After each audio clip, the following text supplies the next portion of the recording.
ariko kandi aya ni amakuru mashyashya nkuzaniye.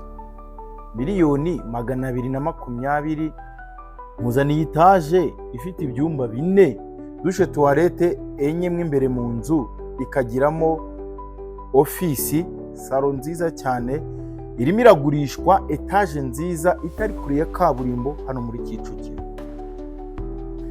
Nibatembereje urabona ko duturutse inyuma ni inzu ifite ubwiza butangaje kuri kamera nziza pe, ugenda ugakomeza urabona ko ari inzu nziza, ukagera kuri salo yayo urebere ko ifite salo nziza cyane, ugakomeza imbere kuri salamanje nziza nayo, igikoni cyiza.